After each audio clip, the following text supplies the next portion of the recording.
So చెప్పండి అన్న, ఏంటి ఇప్పుడు మీరు అంటే తెలంగాణ ప్రాంత ఉపాధ్యాయ సంఘం తపస్ రాజన్న సిరిసిల్ల జిల్లా నుంచి వచ్చారు. సో ఏంటి అసలు మీ ప్రధానమైన డిమాండ్లు ఏంటి? ఇప్పుడు చాలా మంది ఉన్నారు, దాదాపుగా కొన్ని వేల మంది వస్తా ఉన్నారు, ఇంకా వస్తాయన్నారు జిల్లాల నుంచి. ఏంటి సార్, రాష్ట్రంలో లేని విధంగా మా జిల్లాలో ఒక ప్రత్యేక సమస్య ఉంది సార్. గత సంవత్సరం 2025 ఆగస్టులో ముఖ్యమంత్రి గారు ప్రమోషన్ ఇచ్చాడు హెచ్జిటి నుండి స్కూల్ అసిస్టెంట్గా. 32 జిల్లాలో హెచ్జిటీలు స్కూల్ అసిస్టెంట్గా విడుదలై వాళ్ళ హై స్కూల్లో పనిచేస్తారు. మా రాజన్న సిరిసిల్ల జిల్లాలో మాత్రమే హెచ్జిటి ఉపాధ్యాయులుగా ఇంకా మేము కొనసాగుతున్నాం సార్. మమ్మల్ని సంవత్సరం అయితే ఇంకా మా రిలీవ్ చేయడం లేదు సార్, ఇంకా హెచ్జిటి ఉపాధ్యాయులే కొనసాగుతున్నాం. ఈ విషయాన్ని ప్రత్యేకంగా మీరు ప్రస్తావించి డైరెక్టర్ ఆఫ్ స్కూల్ తీసుకెళ్లి మమ్మల్ని రిలీవ్ చేయాల్సిందిగా కోరుచున్నాం సార్. మమ్మల్ని రిలీవ్ చేయమంటే షార్ట్ ఫాల్ ఉంది, హెచ్జిటీలు షార్ట్ ఫాల్ ఉన్నాయి.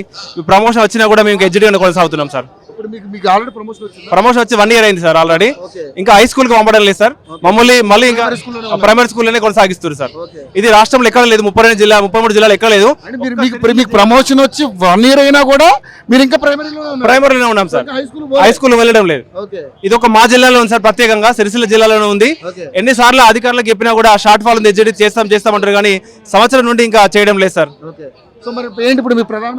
ప్రధాన డిమాండ్ ఏంటంటే మమ్మల్ని షార్ట్ ఫాల్ భర్తీ చేయడానికి డిఎస్సీని భర్తీ చేసి మమ్మల్ని ప్రమోషన్ ఇచ్చిన ఉన్నత పాఠశాలకు పంపించాల్సిందే కోరుచున్నాం సార్. సో ప్రమోషన్ రాని వాళ్ళ పరిస్థితి కూడా చాలా దారుణంగా ఉంది. ప్రమోషన్ వచ్చిన పరిస్థితి కూడా అంతే ఉంది సార్, అంతే ఉంది. పేరుకే ప్రమోషన్ ఇస్తారు కానీ ఇంకా మళ్ళీ హెచ్జిటిగా ప్రాథమిక ఉపాధ్యాయులు కొనసాగుతున్నాం. జీతం ఇస్తున్నారు సార్, వర్క్ అడ్జస్ట్మెంట్ లో మళ్ళీ మదర్ స్కూల్కి వెళ్ళలేదు. సో మరి ఇప్పుడు డిఎల్ పరిస్థితి ఏంటి? 6 డిఎల్ పెండింగ్ ఉన్నాయి సార్, ఇంకా 20 రిలీవ్ చేయాలి సార్. ఏ రాష్ట్రంలో ఉన్నాయి సార్. పిఆర్సీ ప్రకటించాలి వెంటనే. సిపిఎస్ ముఖ్యమంత్రి గారు వెంటనే సిపిఎస్ ను పిఆర్సీ ప్రకటించాలి, సిపిఎస్ రద్దు చేసి ఓపీఎస్ ను ప్రకటించాలి సార్. ప్రధాన డిమాండ్లుగా తపస్ ఈ రోజు ఉద్యమ పంత చేపట్టింది సార్. రాష్ట్ర శాఖ ఆదేశం మేరకు మేము ఉద్యమం ఇంకా ఉధృతం చేస్తాం సార్. రాబోయే కాలంలో ఈ ప్రభుత్వానికి గుణపాఠం చెప్తాం సార్.